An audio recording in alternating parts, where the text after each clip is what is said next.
लोखंडवाला कांदिवली पूर्व येथे जी घटना झाली ते मुंबईच्या नावावर एक डाग आहे.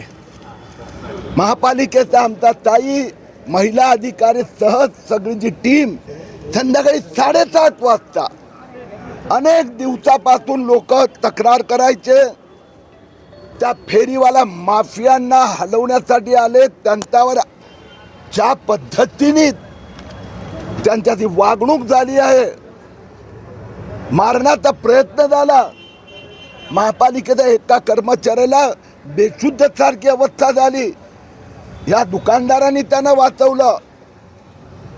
यांना आम्ही सोडणार नाही. कोणी असो, मग त्यात तो बांगलादेशहून आलेला असेल की इथला त्याचा अख्खा माफिया कॉन्ट्रॅक्टर असेल, आम्ही बांगलादेशी अनधिकृत फेरीवाले माफियापासून मुंबईला मुक्त करणार आहोत. आज महापालिका पोलीस सगळे अधिकारी इथे आहेत, आमच्या सगळ्या नगरसेविका नगरसेवक सगळे आहेत, पाहणी केली आहेत. मी महापालिकेचा त्या दिवशी जे ड्युटीवर असले होते कर्मचारी त्यांना धन्यवाद देतोय. मी आता ॲडिशनल पोलीस कमिशनरशी बोललो, ॲडिशनल महापालिका आयुक्तांशी बोललो. पोलिसांनी ज्या गतीने पाहिजे इन्क्वायरी कारवाई केलेली नाही.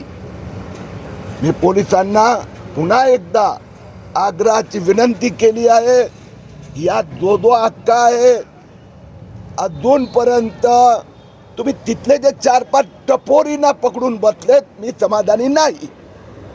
त्यांच्या मागे कोण आणि ते किती दिवस, काय परवाच नव्हते आले, अनेक महिने बसतात. तो कोण इथली हप्ते वसुली करतोय? मग महापालिकेचा ऑफिसर असेल तर त्याची चौकशी झाली पाहिजे, अशी आमची मागणी आहे. सर, आपण महानगरपालिका अधिकाऱ्यांशी बोलला त्या दिवशी नेमकं काय